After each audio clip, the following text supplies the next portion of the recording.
Boa noite, telespectador. Boa noite, telespectadora. Está no ar o TV Com Debate. Hoje o TV Com Debate, aproveitando ainda a onda do Outubro Rosa, vai falar a respeito da prevenção do câncer de mama. Nós hoje falaremos da prevenção e também das técnicas usadas hoje pela medicina, pelos cirurgiões plásticos para a reconstrução da mama. É uma cirurgia que volta a dar uma autoestima melhor para a mulher que sofre do câncer, que é obrigada a retirar a parte da mama, ou em alguns casos, infelizmente, a mama toda. Então, a medicina evoluiu e hoje é possível a mulher ter a sua mama reconstruída, podendo assim levar uma vida um pouco mais normal. No nosso formato acessível, eu preciso me apresentar. Eu sou o Guto Brito, o apresentador do TV Com Debate. Nós falamos diretamente do estúdio número 1 da TV Com. Eu visto um blazer preto com uma camisa azul clara, uma calça jeans. E recebo hoje, vou apresentar o nosso convidado, o médico cirurgião plástico Rodrigo Aquiles. Boa noite, Rodrigo. Boa noite. Muito obrigado pela presença. Obrigado a você pelo convite. E no nosso formato acessível, eu preciso dizer que Rodrigo Aquiles está com um jaleco branco. Também veste uma camisa clara por baixo do jaleco, está com uma calça marrom clara. Rodrigo, aproveitando aí, lógico que a prevenção ao câncer e outras doenças também deve acontecer o ano todo, mas estamos no Outubro Rosa, o mês dedicado à prevenção do câncer de mama. Eu queria perguntar para você, qual é o recado que você tem para as mulheres? A gente estava conversando antes de começar o programa da importância de se falar na prevenção. Então, a palavra é sua, vamos falar da prevenção e depois a gente fala dos desdobramentos que o câncer de mama e o que eu falei na abertura do programa, também as técnicas para a reconstrução mamária. Ótimo, na verdade o outubro é um mês de uma campanha mundial contra a prevenção do câncer de mama. Para a gente ter alguns números, para a gente entender a importância disso, a gente tem hoje diagnosticados mais de 50 mil casos por ano de câncer de mama no Brasil, só no Brasil, e 14 mil mulheres não sobrevivem a esse câncer. Então, esse é um assunto muito sério para a gente poder tratar e discutir sempre alguns sinais mais específicos de alerta para essa paciente procurar o médico e tentar resolver esse problema o mais rápido possível. Esses 14 mil casos de mortes, elas, na tua opinião, poderiam ser evitadas? Essas mortes acontecem porque o câncer já é detectado no final? Acredito que uma boa parte dessas mortes poderiam sim ser evitadas. Assim, quando a gente tem, por exemplo, um diagnóstico precoce, a gente tem um nódulo, por exemplo, de menos de 1 centímetro, um tumor de menos de 1 centímetro, 95% dessas pacientes sobrevivem. Agora, quando a gente tem um nódulo maior do que 2, 3 centímetros e a gente tem, na verdade, um câncer já espalhado pelo corpo, a chance de sobreviver vira menos de 4%. Então, isso é uma diferença muito grande, de 95% para 4%. Então, se a gente tiver uma consciência daquilo que a gente pode se preocupar, ou quando a gente deve se preocupar com esse problema, acredito que a maior parte das mulheres vão procurar os médicos de uma velocidade maior, mais rápida, né? Deixar o medo de lado, deixar o preconceito de lado e realmente buscar uma ajuda naquele problema e realmente ter uma chance de 95% de se livrar desse problema. Você falou de medo. As mulheres ainda têm medo de se tocar. Sim. E daí descobrir alguma coisa? Eu acho que tem gente que prefere não procurar. Tem aquela frase, quem procura acha. Isso, na verdade, tem que ser achado, né? Então, tem que ser procurado, tem que ser buscado um tratamento mais rápido possível. Isso hoje é bastante discutido quando a gente está falando sobre autopalpação, que deve ser feito com bastante frequência, ou na hora de tomar banho, ou na hora de se vestir, ou na hora de dormir. A mulher pode e deve conhecer a mama e sentir realmente se tem alguma coisa errada com ela, né? E são alguns sinais que realmente levam a gente a se preocupar.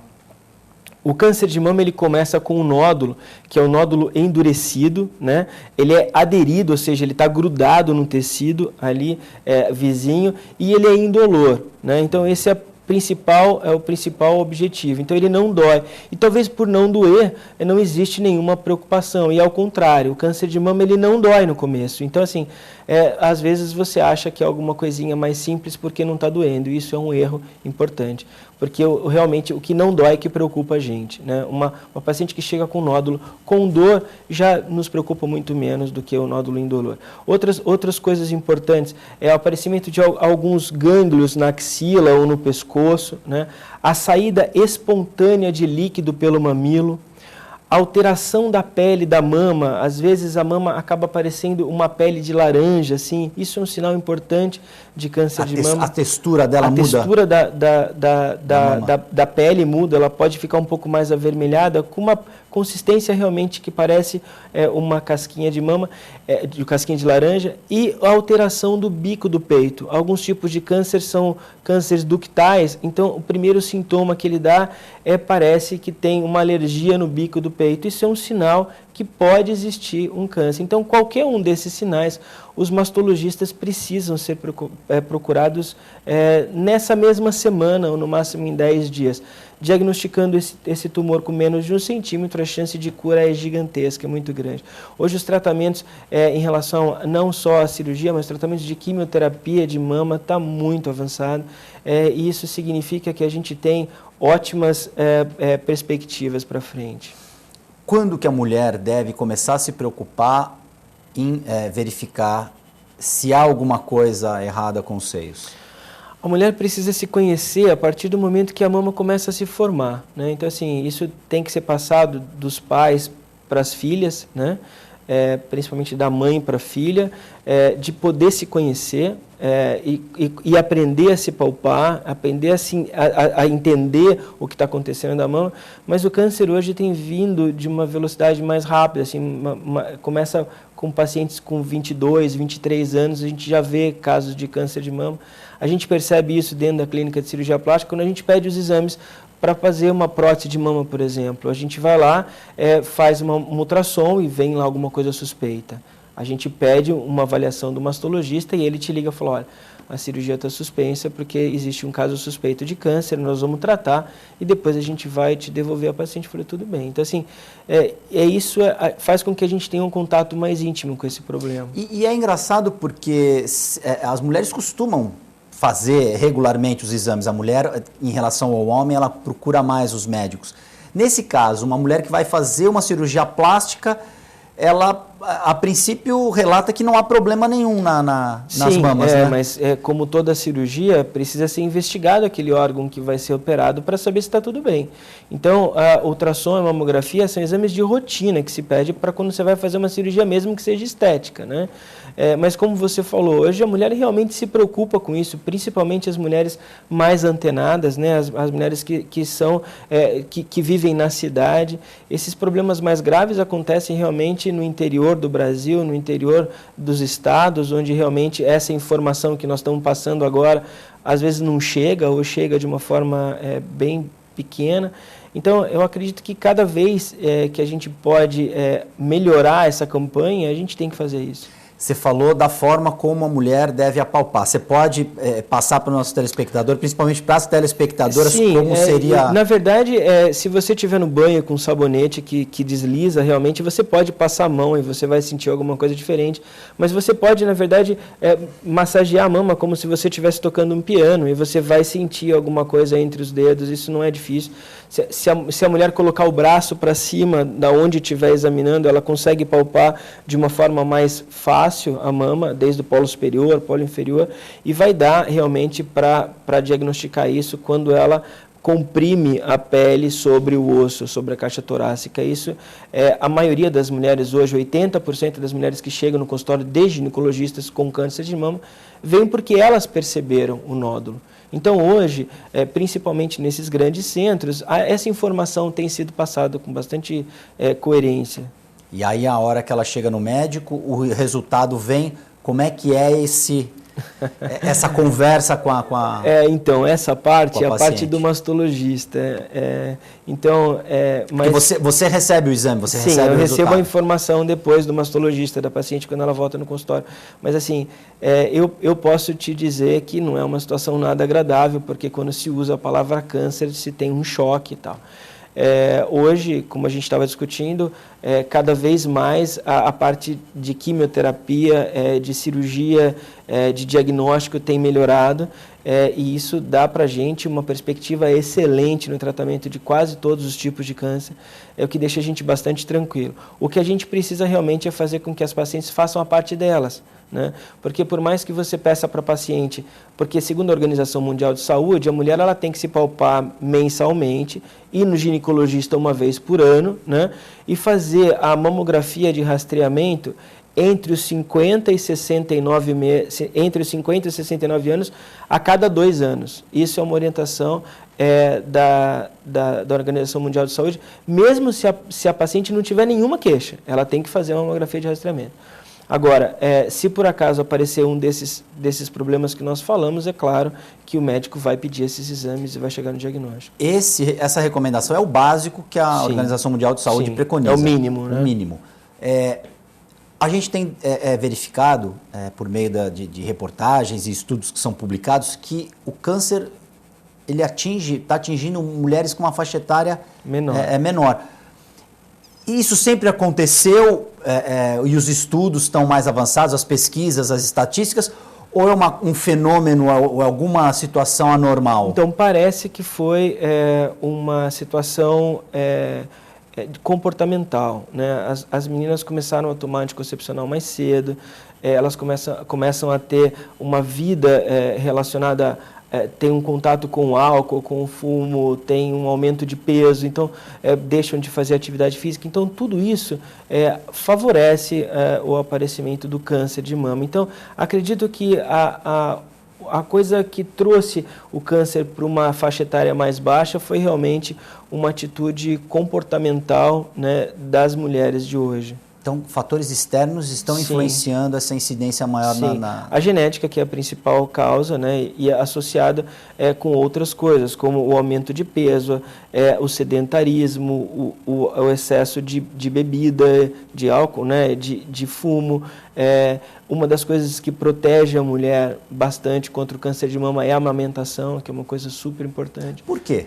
Porque, na verdade, você coloca a glândula para funcionar. Então, assim, você não deixa nada parado, né? Então, você desenvolve a glândula, essa glândula trabalha, se movimenta. Então, tem, na verdade, uma chance maior de desenvolver de uma forma saudável. Então, por exemplo, mulheres que têm muitos filhos... A chance é menor. A chance é menor. Existe já estudos feitos... Sim. Claro. Interessante. A natureza, então... Não é o número de filhos, é o tempo que amamentou, né? Perfeito. Então, não é, na verdade, o número de filhos. Mas se essa paciente amamentou bastante, esses 5 filhos, ela, na verdade, tem uma chance menor de desenvolver o câncer de mama. Fator genético. Uma mulher que tem câncer, ela tem uma filha, qual a chance dessa filha de ter o câncer de mama? Na verdade, existe uma relação familiar, né? Então, assim, mãe, tia, avó, que está da cadeia mais perto, aumenta a chance. Eu não consigo te explicitar a porcentagem que acontece. Isso aqui realmente muda muito, né? Existem muitas estatísticas em cima disso. Existe uma estatística mostrando qual é o caso primário de câncer de mama, ou seja, uma mulher que teve câncer de mama que nunca teve câncer na família, que isso é outra coisa importante, porque às vezes a paciente tem um nódulo dessa forma que eu te mostrei, nódulo endurecido, aderido, indolor, e ela não se preocupa que ela pode ter câncer porque ela nunca teve câncer de mama na família. E isso não é verdade. Então a paciente pode ser a primeira a ter o câncer de mama, então ela não precisa ter câncer de mama na família para poder desenvolver o câncer. Então, a estatística ainda muda bastante em cima disso. Então, um alerta importante. Sim, não é porque na sua família não há ninguém, nenhuma mulher que teve o câncer, que você não está livre de... que essa mulher não está livre de ter a doença. Existem, além da mamografia, outros exames para se fechar um diagnóstico? A mamografia é suficiente? Na verdade, assim, existem uma série de exames. Dependendo do estágio que está, o mastologista ele vai pedir um ultrassom, ou uma mamografia digital, que dá para ver um pouquinho melhor, às vezes uma ressonância magnética, às vezes dá para ver o nódulo de uma forma mais clara, né? Uma outra coisa para se discutir é que nódulo que é nódulo não vira câncer, né? Mas ele precisa ser investigado com uma certa frequência. O câncer, quando ele aparece, ele já aparece de uma forma de estrela, né? Então, assim, ele não tem uma bolinha redonda, bem limitada, como é o caso dos nódulos. Ele já aparece com algumas coisas que nós chamamos de espículas, parece uns prolongamentos, e isso se vê na mamografia e depois se confirma com a ressonância. Então, isso mostra para nós uma necessidade de intervenção. Então, nem todo nódulo no seio significa que esse nódulo é um câncer? De jeito nenhum. Esses outros nódulos, eles existem por quê? Isso é um desenvolvimento da glândula. A glândula, na verdade, é um anexo da pele, né? E ela tem, na verdade, algumas pequenas obstruções. Quando se tem algumas obstruções, a gente tem os chamados cistos, ou seja, na verdade, é um acúmulo de líquido em volta de uma cápsula, né? Por uma produção exagerada de determinado tecido da mama, você tem, na verdade, a formação desse nódulo, mas é um tecido completamente normal. Então, ali você tem um tecido normal, só que de uma proporção maior, e isso é o nódulo. Quando você tem o câncer, você tem, na verdade, a formação de uma célula que é completamente atípica, ou seja, não tem nada a ver com aquela célula normal. E como ele tem um comportamento atípico, ele tem um crescimento atípico, ou seja, ele vai crescendo para todos os lados, que é um sinal de alerta importante. Você falou em cânceres no plural. Existe mais de um câncer do seio? Muitos tipos de mama, muitos tipos de câncer de mama. E é o que é interessante hoje, existe hoje uma quimioterapia para cada tipo de câncer, ou seja, a quimioterapia é específica para aquele câncer que você tem. Porque depois que você diagnosticou o câncer e retirou aquela peça, esse material ele é examinado pelo patologista.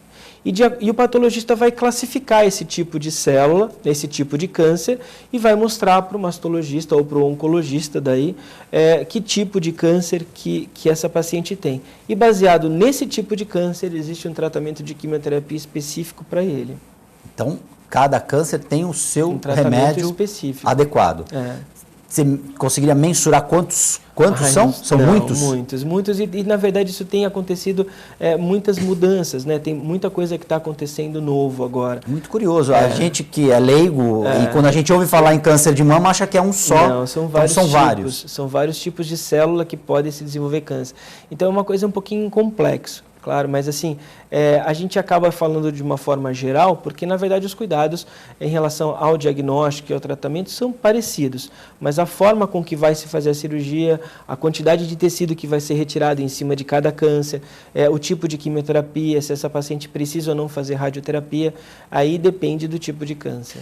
Você falou de quanto mais cedo é detectado, melhor, inclusive, o procedimento. Existe, então, a possibilidade de se tirar uma parte da mama? Sim. Esse é o maior importância. Então, assim, se você tem, na verdade, um câncer pequeno, claro que vai depender do tipo de câncer, mas se você tem um nódulo pequeno, que é um câncer de mama, você pode, por exemplo, tirar um quadrante da mama, que é um quarto da mama.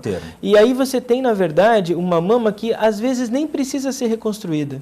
Né? A gente tem um desvio pequenininho da areola para o lado e para cima, dependendo de onde que você vai fazer esse câncer, esse quadrante, retirar esse quadrante, mas se por acaso você deixa esse câncer evoluir, ou esse nódulo evoluir, muitas vezes você precisa fazer uma retirada total da mama. E aí você acaba tirando o mamilo, a areola, todo o tecido gorduroso, todo o tecido da glândula e muitas vezes até uma parte do músculo, porque com a possibilidade de ter uma infiltração muscular. Então, isso é uma coisa importante. E é importante não só em relação à agressividade da cirurgia, mas principalmente com a possibilidade desse câncer se espalhar para o resto do corpo, que acaba ficando mais difícil você controlar. O câncer de mama, ele dá metástase para o fígado, para o cérebro, para o pulmão, e se a gente conseguir bloquear isso rápido, né, quer dizer, operou, tirou o tumor, a chance de dar metástase acabou, não tem mais. Mas se por acaso você deixa ele ali crescendo, se desenvolvendo, a chance de soltar uma célulazinha e ir para outras partes do corpo e desenvolver a metástase, que a gente chama, faz com que o tratamento seja muito mais complicado. Vou fazer a pergunta de jornalista leigo. A mama, o câncer ele atinge determinados pontos, ou seja, mais perto do bico, mais perto... E aí que depende de cada tipo de câncer. Então ele pode dar na mama em qualquer lugar da mama. Em qualquer lugar da mama. a necessidade da gente ter alguma alteração no mamilo ou uma saída espontânea de líquido pelo mamilo, você tem, por exemplo, um câncer intraductal, ou seja, um câncer que está dentro do ducto da mama. Quando você tem um câncer mais para a extremidade, isso não acontece, mas aí você tem um nódulo mais evidente, um endurecimento mais evidente, a possibilidade de ter aquela casca de laranja que a gente discutiu. Então, também depende do tipo de câncer que se faz. Qual é o mais... O câncer é uma doença agressiva, lógico, mas qual é o mais agressivo? O mais agressivo é o câncer que dá dentro do ducto da mama. E esse é um pouquinho mais difícil da gente descobrir, porque o nódulo que aparece é o nódulo mais difícil de ver. E a gente consegue ver através justamente da alteração da ponta do mamilo e da saída de secreção pelo mamilo. E esse também... Saída espontânea. E esse também tem o nódulo? Ou não? Esse nódulo ele fica mais difícil de se detectar? No começo, ele é mais fácil aparecer por causa da saída de secreção. Espontânea ou da alteração da pele do mamilo. Mas depende do tamanho dele para ele ser palpável ou não. Porque ele vai estar dentro do ducto, logo na papila ali. Então, para a detecção desse tipo de câncer é necessário um exame de imagem mais apurado? Não, é a mesma coisa. A mamografia... É o mesmo tipo de exame que vai dar o mesmo diagnóstico para todo mundo. Vamos voltar um pouquinho no tempo. Antes da mamografia, era só no tato? Eu não existia nessa época, eu acho. Mas era mais difícil? Eu acho que os diagnósticos eram bem tardios, né? Era quando se percebia o nódulo. E a gente tem que voltar no tempo também em relação ao pudor das mulheres de se autopalparem, de irem ao médico e expor um problema para uma outra pessoa. Então, tudo isso fazia com que os diagnósticos que haviam antigamente eram diagnósticos tardios e pouca coisa podia ser feita, né? Hoje fica muito mais fácil. E as cirurgias também eram bem mais agressivas, né? Sim. Se retirava, porque você estava explicando, até é importante explicar a anatomia. A mulher também tem um músculo peitoral e a mama ela vai por cima. A mama ela é uma glândula. É uma glândula. Então ela tem terminação nervosa. Eu queria que você explicasse como é que é essa morfologia da... Sim, na verdade a glândula da mama, a glândula é um anexo da pele, né? Então na verdade ele é um tecido que está preparado para a produção do leite. Então você tem na anatomia o músculo peitoral, né, que o homem e a mulher têm. Acima do músculo peitoral você já encontra a camada da glândula da mama, que pode ser mais gorduroso ou mais glandular, dependendo de cada mulher. Em volta dessa glândula tem uma camada de gordura e aí tem a pele, né? E toda essa glândula funciona, na verdade, como uma árvore. Ela vai, na verdade, se transformando em pequenos ductos que vão evoluindo para ductos maiores até até saírem pelo mamilo, que é onde tem a produção do leite, da onde sai o leite quando a mulher está amamentando. Então ela vai ramificando e aí ela vai, na verdade, se unindo, né? Ela é uma coisa ramificada, ela vai se unindo, se transformando em ductos cada vez maiores, né?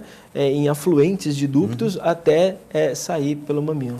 O fator étnico, ele influencia, ou seja, mulheres asiáticas, mulheres africanas, mulheres ameríndias, existe alguma relação na incidência da doença?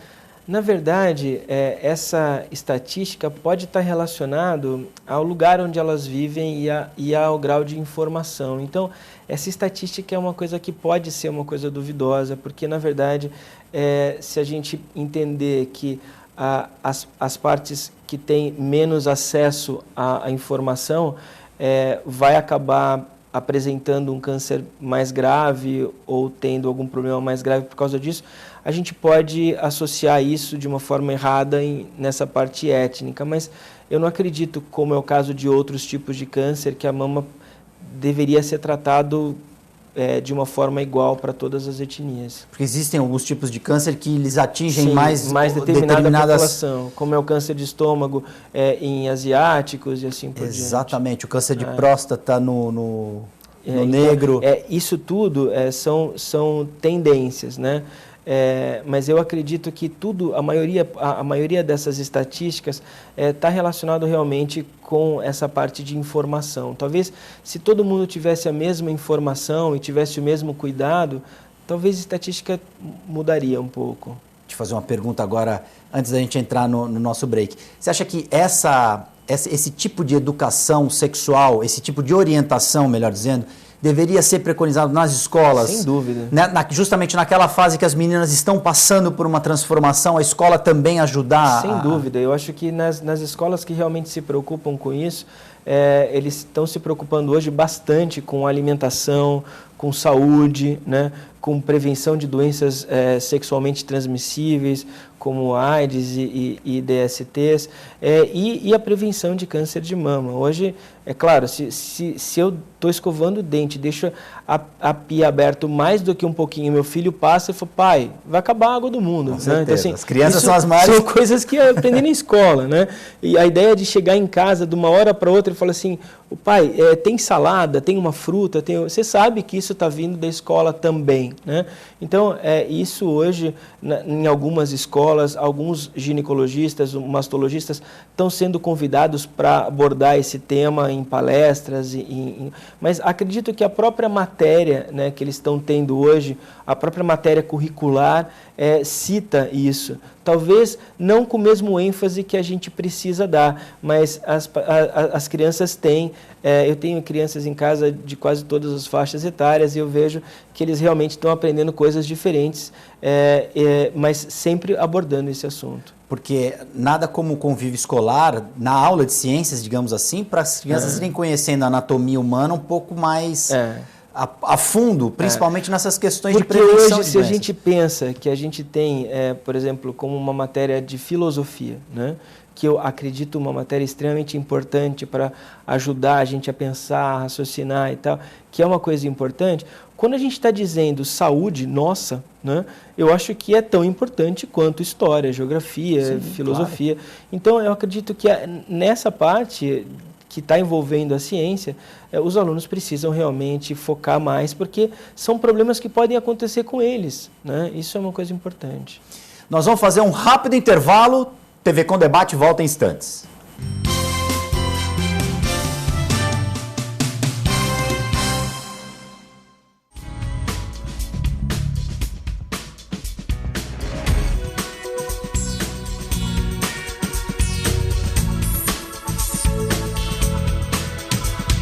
Unilaser, um centro de referência único que, concentrando recursos tecnológicos e a capacitação técnica de seus médicos, pode diagnosticar e tratar as doenças da visão, aplicando uma oftalmologia de ponta com reconhecimento nacional e internacional.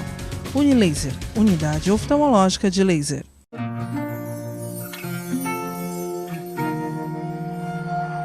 não desisto assim tão fácil, meu amor. Das coisas que eu quero fazer ainda não fiz. Na vida tudo tem seu preço, seu valor. E eu só quero dessa vida ser feliz. Eu não abro mão, nem por você, nem por ninguém. Eu me desfaço dos meus sonhos. Quero saber bem mais que os meus 20 e poucos anos.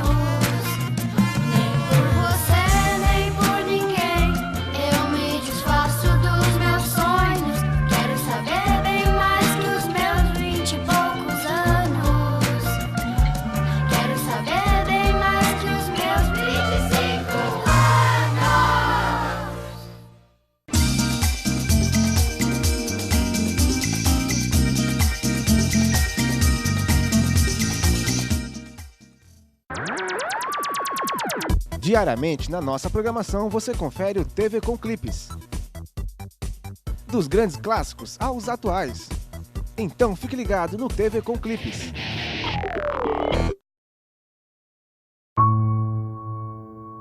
Desabafa aquilo que você tá sentindo. Parece um fraquinho, assim, chorando. Você não é um cara forte? E você tá aí se lamentando, triste. Pra você melhorar, você vai ter que... respirar. Você não acha que você tá reclamando com um problema muito pequeno?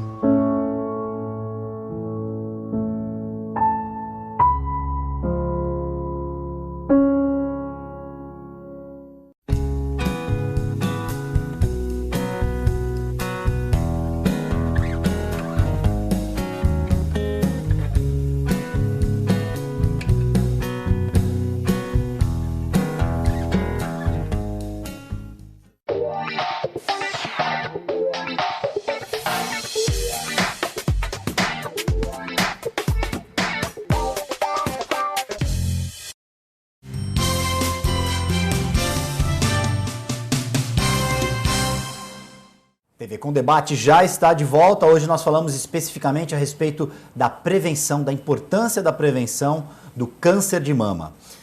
Estamos no Outubro Rosa, o mês dedicado mundialmente à prevenção dessa doença que é a doença que mais mata mulheres, infelizmente, no Brasil e também no mundo. Para a gente discutir como fazer a prevenção e também as técnicas usadas na cirurgia plástica da reconstrução das mamas, nós recebemos aqui o médico, cirurgião plástico Rodrigo Aquiles.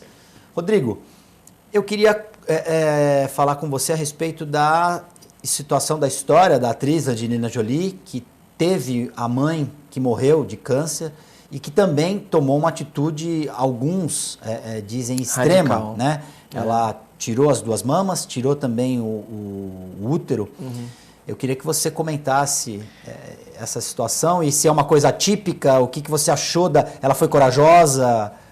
Olha, eu acho assim, há quase 20 anos atrás, eu tive a oportunidade de trabalhar lá nos Estados Unidos e eles realmente levam essa história do câncer de mama muito a sério, né? Então, eles têm, desde aquela época, tinha alguns marcadores sorológicos lá que mostravam uma chance maior da mulher ter câncer de mama. E se por acaso a mulher tivesse esse marcador sorológico e tivesse história de câncer de mama na família, existia uma indicação de fazer a cirurgia que ultimamente ficou famosa por causa da Angelina Jolie, a retirada totalmente de toda a glândula da mama e a substituição dela por prótese. Isso é uma coisa muito delicada, né? Eu cheguei a fazer algumas cirurgias dessas nos Estados Unidos. Quando eu voltei para o Brasil, existiam algumas indicações específicas para isso, mas hoje isso tem que ser visto com bastante prudência, porque existe a possibilidade dessa paciente, por exemplo, ter algum problema com a prótese de mama. E se essa paciente tem algum problema com a prótese de mama, ela precisa retirar a prótese de mama, significa que essa paciente não vai ter nenhum tecido mamário. Isso é uma coisa importante. Então, quer dizer, se você tira toda a glândula da paciente e substitui ela por uma prótese, até aí tudo bem. Um outro problema é que se você tiver algum problema com essa prótese precisar ser retirada e a gente não puder colocar outra no lugar, essa paciente não vai ter mais mama. Então, isso tem que ser realmente bem indicado, porque senão a gente realmente tem um problema grave. Porque para reconstruir uma mama que foi tirada sem câncer de mama por causa de um problema da prótese, muitas vezes a paciente tem que tirar uma parte do abdômen, uma parte das costas para fazer a mama. Essa cirurgia ela é bem agressiva. Então, assim, eu acredito que a mama precisa ser bem diagnosticada com o tratamento mais conservador possível. Claro, câncer agressivo não se tem discussão, mas se por acaso existir a possibilidade de fazer uma quadrantectomia ou uma simples retirada do tumor, isso é o que deve ser feito, na minha humilde opinião. Porque o que aconteceu com a Angelina Jolie foi uma decisão dela de retirar, independentemente de ter a doença. Ela teve algum câncer detectado? Não, né? Não. Então ela fez uma cirurgia preventiva, né? Eu acho que hoje uma cirurgia preventiva, acho que não tem muito espaço mais, principalmente quando se tem hoje alguns exames bem claros que pode mostrar realmente se você tem ou não o câncer. Então, assim, se você está preocupado, você pode fazer exames com maior frequência, né? Agora, você simplesmente porque se tem câncer de mama, amputar a mama, se tem câncer de colo de útero, tirar o útero, né? Então, isso hoje não tem mais sentido. Como é que funciona o médico nesse caso? Porque foi uma decisão dela, ela decidiu fazer esse tipo de procedimento. Como é que a relação médico-paciente, você, por exemplo? Eu já fiz isso. Você já fez? Eu já fiz isso em algumas pacientes.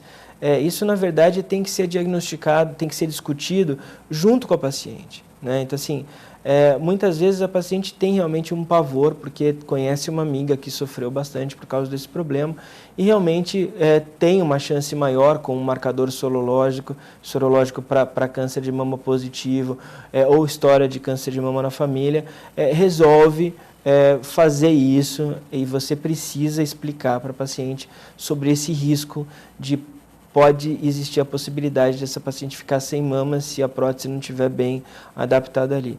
Um outro problema que a gente tem no uso de prótese e câncer de mama é que quando a paciente precisa fazer radioterapia, você tem uma alteração de toda a pele. E você pode ter uma aparência de pele normal, mas na hora que você coloca uma prótese, você acaba tendo problema, vamos simplificar como um problema de rejeição dessa prótese, tá certo? E essa prótese precisa ser tirada. Então, assim, a radioterapia atrapalha também na estética da mama depois de uma prótese. Isso é outra coisa importante. Então, não é uma questão, foi acontecer justo comigo, não. Todas as pacientes que têm radioterapia podem ter problema de adaptação da prótese, que é um outro problema importante para discutir. E tudo isso é conversado com as pacientes, é explicado, porque acredito que algumas não têm essa informação, né? Não, acho que todas elas. Eu acho que hoje a própria mastologia tem um contato maior dessas reconstruções. Existe hoje alguns médicos que fazem reconstrução de mama, alguns mastologistas, a maioria deles acompanhados por um cirurgião plástico, que tem um cirurgião plástico na equipe, mas hoje ele já tem uma visão diferente da retirada do nódulo, de poupar um pouco mais de tecido, como se fazia antes. Então, tudo isso é bem exposto para o paciente antes de fazer uma cirurgia. Lógico que depende do médico, né, na relação médico-paciente, tem médico que fala muito, tem médico que fala pouco, mas isso é uma coisa que com certeza deve ser discutido antes da cirurgia. Na técnica de reconstrução, a retirada da mama, ela é feita pelo mastologista, e aí você já, na sequência... Sim. Na verdade, quando a gente está discutindo câncer de mama, a gente está discutindo uma equipe multidisciplinar, né? Isso é uma outra coisa importantíssima, porque existe um psicólogo nessa história, existe um oncologista nessa história, existe um cirurgião plástico, existe um mastologista, antes de existir um ginecologista que percebeu isso. Então, é um monte de gente que trabalha em prol da paciente, para que ela realmente tenha o melhor tratamento possível. Fisioterapeutas, né, fazendo as drenagens, principalmente aquelas mulheres que desenvolvem o linfedema no braço. Então, existe hoje um grande... hoje, aqui em Santos, existe um grupo fantástico, eu não sei se eu posso citar, mas o Neomama é um grupo que ajuda demais esse tipo de paciente que já teve o câncer de mama e que trata disso, né? Trabalhando com fisioterapeutas, médicos e tal. Então, existem outras ONGs que abordam o mesmo assunto, mas hoje o câncer de mama faz parte de uma equipe bem grande.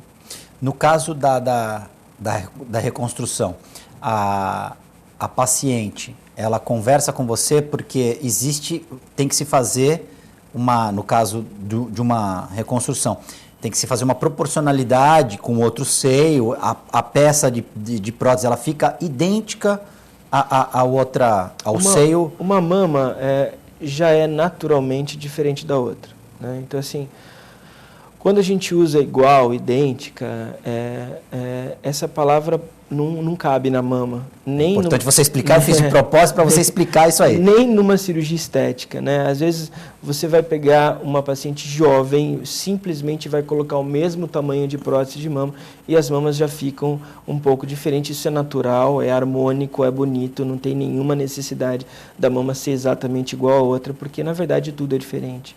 De um lado do nosso corpo a gente tem diferente do outro, então não é numa cirurgia que se consegue esse equilíbrio perfeito, essa simetria exata, não dá. Quando você tem um câncer de mama, onde você vai ter que tirar uma determinada quantidade de tecido de um lado e fazer uma cirurgia de uma forma, a simetrização da mama, que é assim que a gente chama, quando a gente tenta colocar essa mama mais parecida com a outra, a gente procura fazer da melhor forma possível, mas são cirurgias que foram usadas técnicas diferentes, próteses diferentes, retiradas de tecidos diferentes. Então, a gente não pode esperar uma simetrização idêntica. A gente procura, claro, tentar equilibrar o máximo possível a altura da areola, volume de mama, tal, e a maioria das vezes a gente consegue uma simetrização bastante interessante. Mas outras vezes, quando a gente precisa tirar uma quantidade maior de tecido, a cicatrização fica realmente mais prejudicada. Voltando um pouco na questão do procedimento da Angelina Jolie, você estava explicando que existe a retirada de partes da pele ou da glândula, de outras partes do corpo para se substituir no seio. Caso a prótese não seja usada. Caso haja essa opção. Então, hoje, por exemplo, a maioria das pacientes que fazem a retirada de um câncer optam a fazer a reconstrução imediata. Ou seja, acabou de tirar o tumor, já se reconstrói a mama, já se simetriza a mama do outro lado. Isso é uma grande vantagem, porque você está trabalhando com um tecido que nunca foi operado. Ou seja, aquele tecido não tem cicatriz nenhuma. Então, os tecidos eles estão elásticos, a quantidade de gordura está viável, ela não tem nenhuma aderência, não tem nenhuma cicatriz puxando nada para baixo ou para o lado. Então, esse tipo de cirurgia é uma cirurgia mais fácil de se fazer do que você fazer uma retirada de um câncer, esperar cicatrizar para depois voltar a tratar essa área. É claro que existem vários tipos de casos. Existem casos que não se pode fazer reconstrução imediata, até por uma dúvida se realmente foi tirado todo o tumor ou não. Mas a maioria hoje dos casos, com os diagnósticos que nós temos, se faz, na verdade, uma biópsia de congelação. Isso é uma coisa muito técnica, mas no próprio sala de centro cirúrgico, o patologista já examina a peça e já sabe que tipo de câncer que é e se existe realmente a retirada de todo o material ou se sobrou algum pouco ainda dentro da mama. Então, o patologista também participa é outra turma que está junto dessa equipe multidisciplinar, sem dúvida. Até para ver o mínimo de... Isso nós não estamos falando de enfermeira, atendente de enfermagem. De toda a equipe completa. Uma turma bem grande que faz parte desse tratamento. E esse procedimento é oferecido pelo SUS, inclusive, não é? Sim, claro, a gente tem vários problemas em relação ao Sistema Único de Saúde. Na nossa cidade, a gente tem a sorte de ter um Sistema Único de Saúde que funciona, né? Então, a gente não tem tanto problema com isso, mas logo depois que eu me formei, a gente teve a oportunidade de trabalhar em outras cidades, satélites de Santos, e a gente viu que realmente a drenagem, ou seja, o encaminhamento dessa paciente que tem um problema para terminar o tratamento, para fazer uma cirurgia, para fazer às vezes uma mamografia, é muito complicado. Então, assim, isso precisa melhorar demais, né, para poder ficar bom. E aí também, aliado à informação, tem de haver também um acesso para essas pessoas também? Mas a informação é muito importante, talvez mais importante do que o acesso. Porque se a paciente tem informação, ela fica preocupada com isso. E se ela está preocupada com isso, ela aperta as autoridades, ela aperta o sistema de saúde daquele município, cobra. E ali, quando uma paciente está cobrando o direito que ela tem, ela realmente vai ser atendida, mesmo que aquela área esteja precária. Então, assim, a informação eu ainda acho muito importante nesse assunto. E é claro, depois disso, não adianta a paciente realmente ter essa informação e não ter aonde fazer a mamografia, aonde operar, como fazer a quimioterapia, aonde fazer esse acompanhamento multidisciplinar, que é extremamente importante. Então, assim, isso é uma coisa que precisa melhorar bastante no nosso país, principalmente nas cidades mais pobres. Que é onde a desinformação é maior. Isso, a desinformação é maior, a saúde é mais baixa, a preocupação com a saúde é menor, porque, na verdade, esse povo, eles têm uma preocupação em níveis diferentes, né?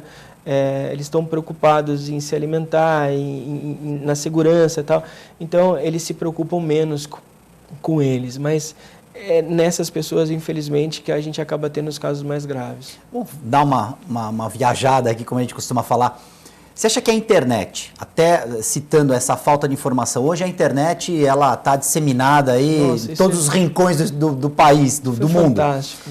Você acha que a internet pode ajudar a levar essa informação onde ela não chega? Sem dúvida nenhuma, né? Assim, não só a internet, mas assim, os grupos sociais de uma forma virtual, né, como o Facebook, o WhatsApp, o Instagram, todo esse grupo de pessoas acaba citando algum determinado problema ou acaba participando dessa campanha, como a gente fez recentemente no Face. Então, assim, isso torna, na verdade, um acesso muito mais claro. Você está no teu computador à noite dando uma olhadinha, está lá uma informação sobre câncer de mama, né? Eu acho que isso todas as mulheres veem, né?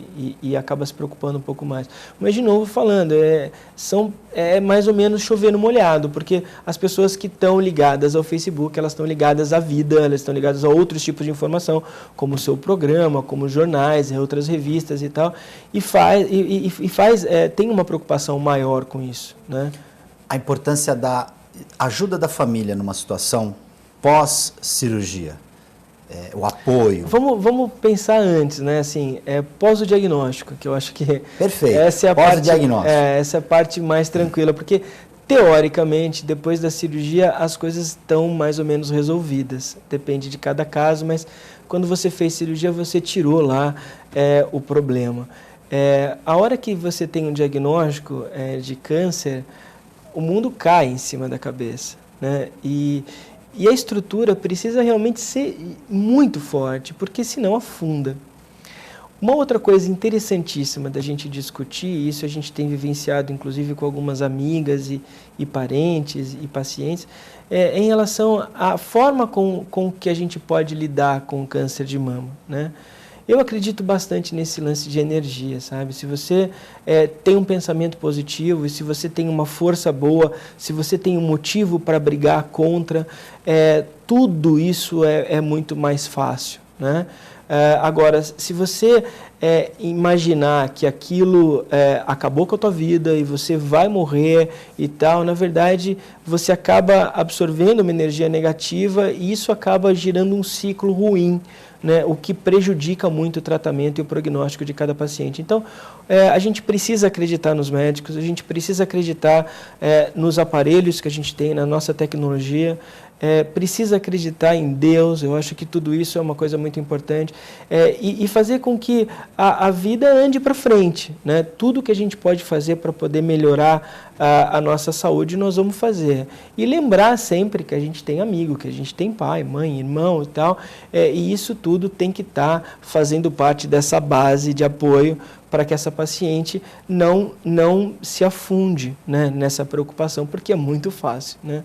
Quando você recebe um diagnóstico desse, o primeiro choque deixa a gente lá embaixo mesmo. Porque acho que a primeira reação em qualquer pessoa, vou morrer, claro, que é uma doença, né? Grave. Se fala em câncer, a grave. própria palavra já tem um peso. E é o que nós discutimos, 95% dos casos são curáveis. Então, assim, acho que a mensagem é essa, né? A importância da prevenção, porque 95% dos casos... Os cânceres pequenininhos são curáveis, né? Então, por isso que a gente precisa se preocupar com ele.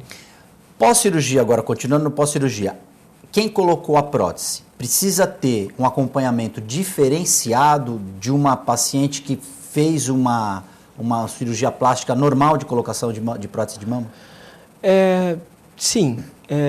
Primeiro, para acompanhar o possível retorno do câncer, que isso pode acontecer. É difícil, mas pode. E depois, porque essa área normalmente foi feito radioterapia, né?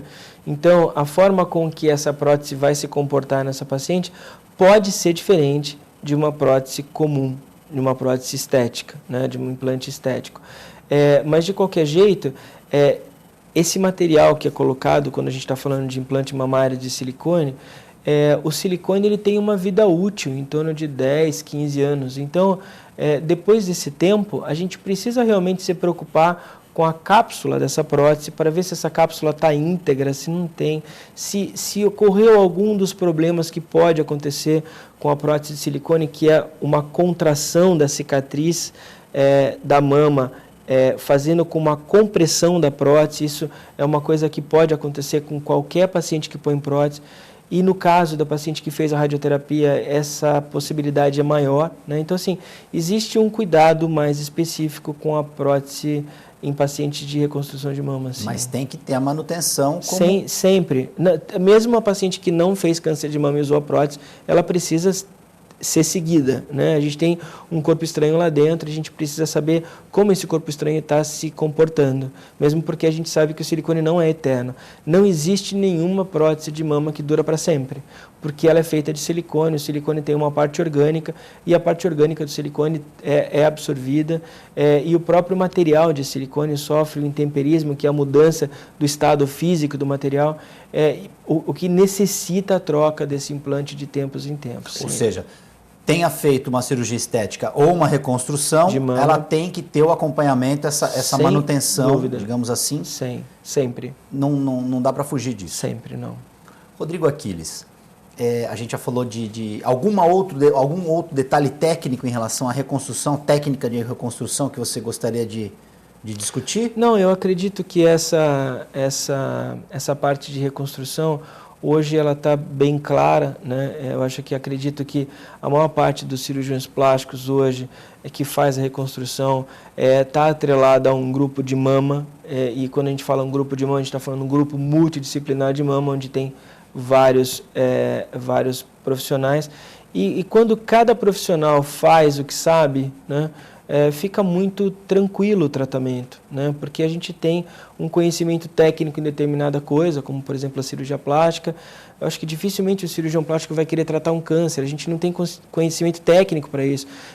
Isso tem que ser feito por um mastologista, da mesma forma que quem vai discutir sobre qual é a quimioterapia que tem que ser usada, tem que ser por um oncologista, né? E assim por diante.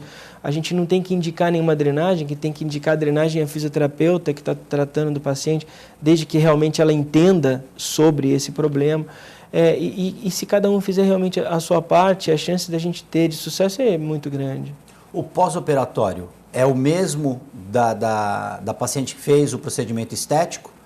Ou ele necessita de um tempo a mais? Precisa de um cuidado maior, porque na verdade você acabou tirando um tecido que você não tiraria se você fosse fazer simplesmente uma cirurgia estética.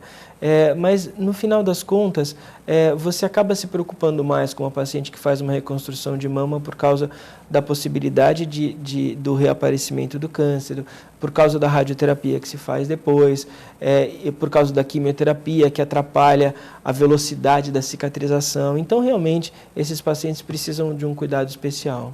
Com essa evolução na medicina, o silicone ainda é um material mais adequado para se fazer esse tipo de... Só tem isso. Só tem o silicone.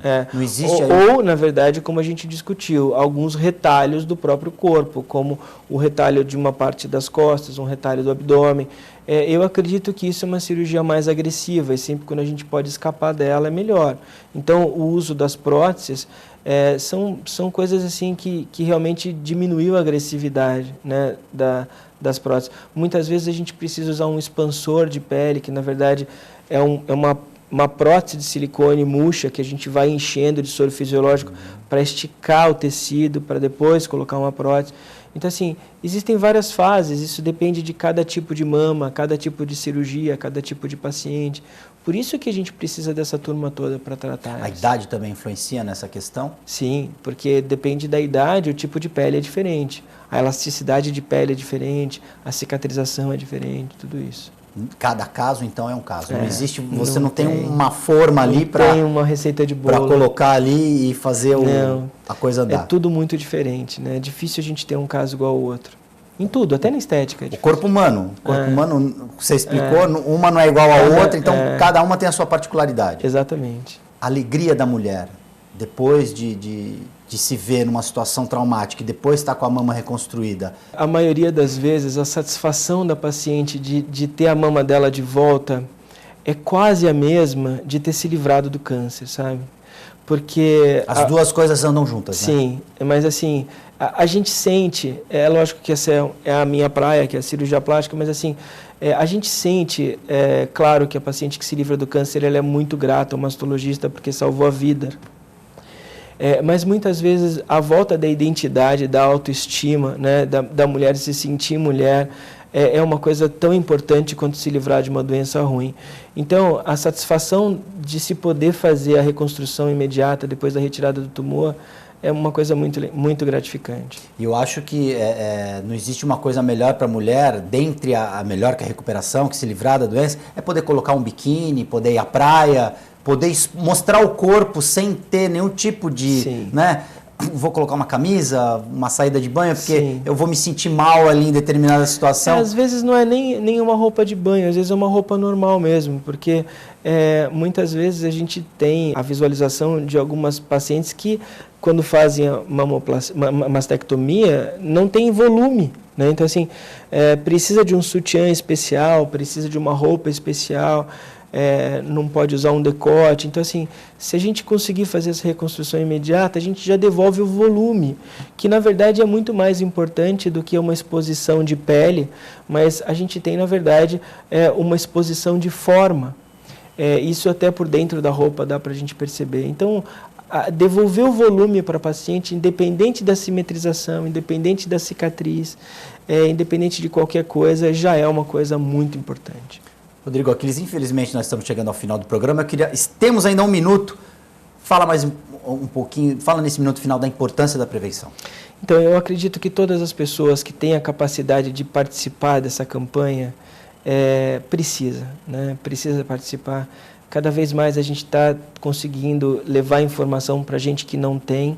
E aquilo que a gente falou no começo, nós vamos discutir. Se você tem um tumor menor que 1 centímetro, a chance de se livrar dele é de 95%.